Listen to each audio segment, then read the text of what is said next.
Alright, so I've zoomed in a bit on one of them. We really need to understand this shape in order to describe it.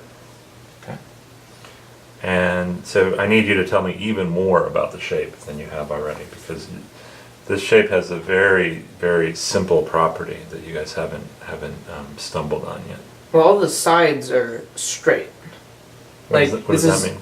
This is the intersection of some planes. Okay, yeah, that's true. This is the intersection of some planes. Yeah. It's convex. It's convex, yeah.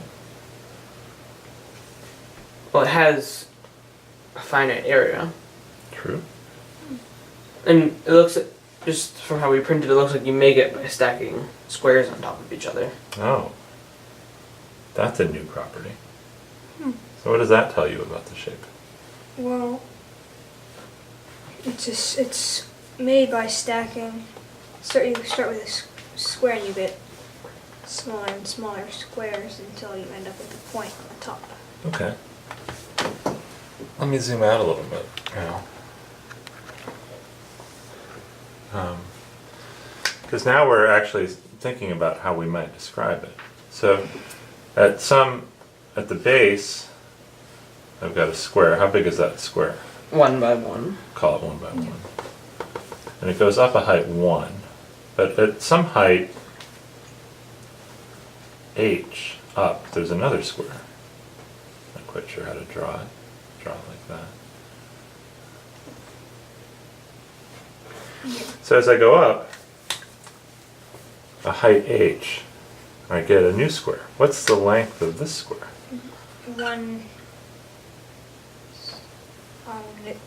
So it would Be 1 minus h. Okay, what makes you think that? Well, as you go up, the square has to shrink. I'm looking at 1/2, which I think I'm just looking at 1/2 as an example where this square would be 1/2 by 1/2. Okay. So I'm thinking that it would be 1 minus h. Alright, what do you think?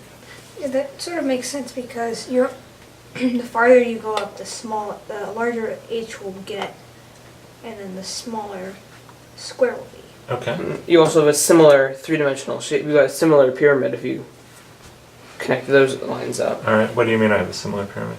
Well, like, I guess you can just simple it. It's a little simpler than that, but you have this shape.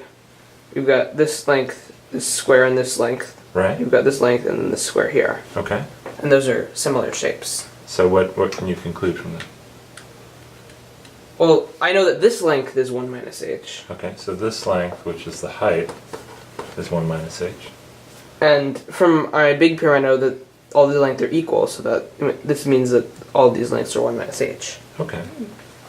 So now we actually have a very good description of this shape.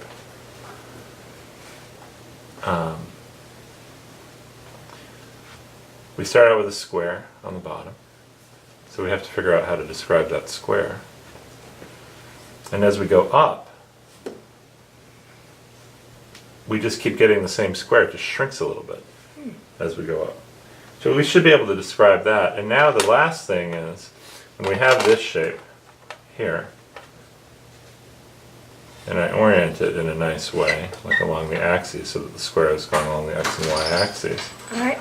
What is the line I have to divide by here to make my pink and yellow shapes?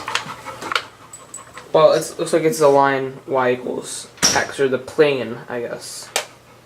Y equals x. Y equals x. Okay, so let's go to Mathematica and see if we can describe the shapes now. Alright.